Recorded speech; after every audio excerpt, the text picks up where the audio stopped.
Perfect. Perfect. Perfect.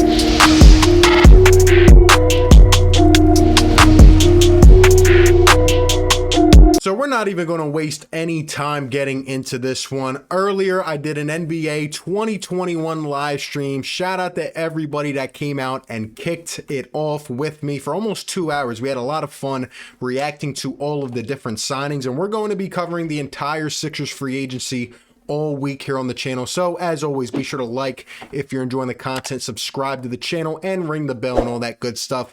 But I said earlier on the live stream, as soon as I got off, the Sixers would make a move, and literally not even more than a minute after I got off, the Sixers made their first and only, as of the time of recording this, signing of the day in free agency. And this is what it is. The Sixers bring back Furkan Korkmaz on a 3-year, $15 million deal to stay with the Sixers, his agents tell ESPN. Now, this is something interesting. A lot of people were wondering why Korkmaz didn't get upwards of 10, maybe $11 million, which is what the market was going for, because it has been an absurd free agency day. You have Kelly Olynyk getting $12 million a year. You have look, I love me some TJ McConnell. He's getting $9 million a year. There's been so many signings. It's hard to keep up with over the past couple hours. Dudes are getting paid. Dudes are getting their paycheck. A lot of these role players, and the major dominoes like the Kyle Lowry to the Miami Heat, Mike Conley and Chris Paul return to their teams. There's been some, pieces like that, and those kind of set the market. And now we're looking at the role players, right? Kind of the veterans, and just looking at, some of the minimum contracts that are coming out right now. And some guys are even getting paid more than what we, would have expected. The Miami Heat, the Knicks, the Bulls, all great teams that are improving their roster. In terms of Furkan Korkmaz, the Sixers bring him back using his bird rights, which is when a guy, stays with a team for 3 years and doesn't leave in free agency. So they were actually able to get him on a discount at $5 million per year over the next 3 years. My thoughts on this, because as soon as it happened, everybody was so deprived of the Sixers not making a move that everybody started to celebrate like we just signed the next coming of Lou Will in his prime off the bench. It's a good deal in terms of what we got Furkan Korkmaz for, right? Because we got him at a discount, essentially. And there was rumors of him going to the Cavs, and he ended up staying. At the end of the day, it's not going to move the needle, but are we surprised? I came out and said the Sixers are in a tough cap situation because obviously, our top 3 guys are allocating 60% of the cap to their contracts, and we don't have a lot of flexibility, which is why we have been for weeks looking at a potential trade.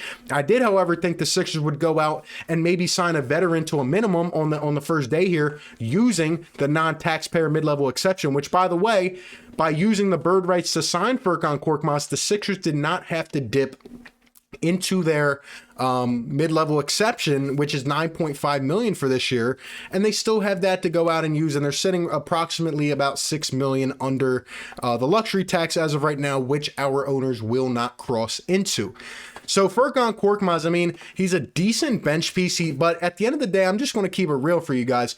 He's way too inconsistent. He's going to improve. He's still only 24, which is, an upside there, and we have him for 3 more years. At the end of the day, I don't think it moves the needle, and I don't think he can be a consistent bench scorer on a championship team, and I'm just being completely honest there. It was good to get him back for that price. At least do something to, make sure Daryl Morey's, that his alarm clock went off, right?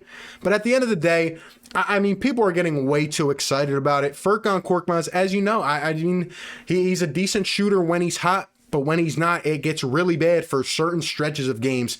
And that's kind of how I feel about that. I'm really not that excited about it, and I'm looking forward to signing some vets, hopefully with what is left out there, because a lot is going on right now, and we kind of need to wake up. The next thing that happened was Dwight Howard leaves the Sixers and he returns to the LA Lakers, I'm guessing on a 1-year deal. He signs, I guess, a veteran's minimum with them because that's pretty much where they're at right now. They lost a couple pieces, but now the Sixers are in the market for a backup center, and some of these guys like Daniel Tice and others are going to, their respective destinations. They're getting signed at maybe more than we are willing to pay.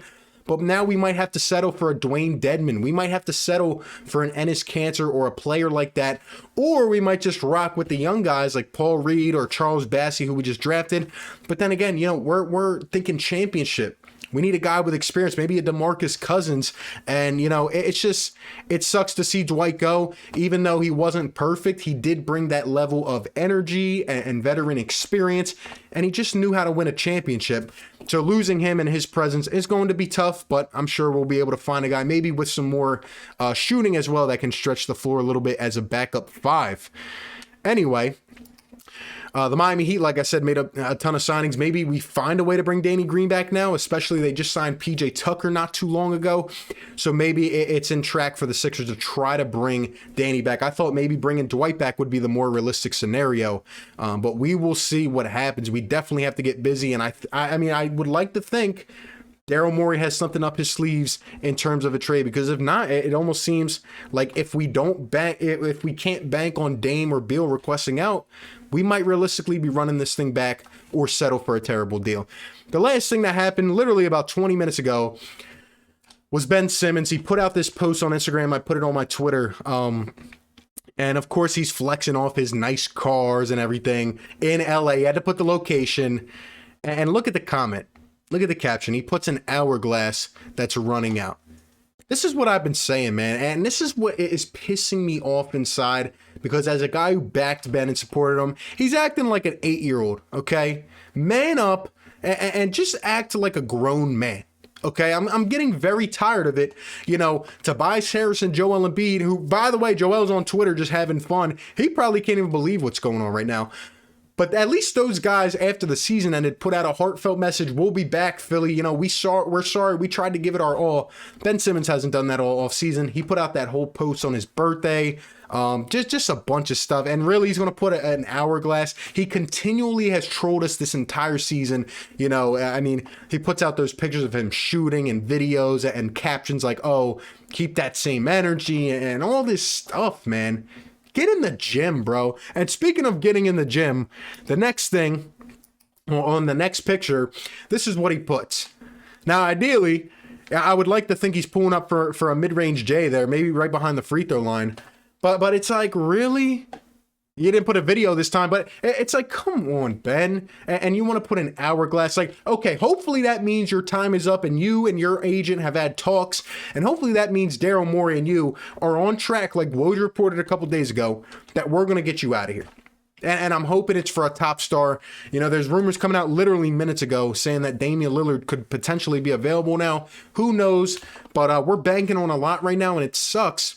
We're banking on a lot of chance, and we still have to fill out our roster. But it's just these things for a 25-year-old, like I've said millions of times, that can be so great. And he's out here acting like a kid. You know, say something nice about Philly if you really want to come back. Say something about the fans. He has said nothing since that Game 7 post-game press conference where he was asking how many steals he had and, you know, this and that. And, I mean, it's just a joke at this point. If you want proof, here it is. He continually trolls us on social media. He posts stuff about his game. I'm very frustrated at this point, and it just builds on this, entire mindset that the Sixers really can't bring this guy back. The fans are not going to welcome him. He doesn't want to be back here. And it's kind of like we have to make a move. So at the end of the day, the only thing I've seen out of the Blazers or Wizards, I will constantly repeat this, guys. We have to pray for the Blazers and Wizards to strike out in free agency, and hopefully that'll open up a door for us to get one of their stars. The Blazers, the only thing they've done is sign Cody Zeller. Cody Zeller. And the Wizards have done diddly squat. And I'm not talking about Dinwiddie. I'm talking about diddly squat. They've done nothing. So that's really what we're hoping for at this point. We will see what happens. Just wanted to break the news to you guys. Who knows? By now, maybe the Sixers have signed somebody else. Probably not. I would think Daryl is sleeping by now. But we'll be covering the news all week long. Shout out to everybody for tuning in. Give me your thoughts down below in the comments section. Appreciate you guys for tuning in. Be sure to like, comment, and subscribe. And I'll catch you on the next one. Peace. Perfect.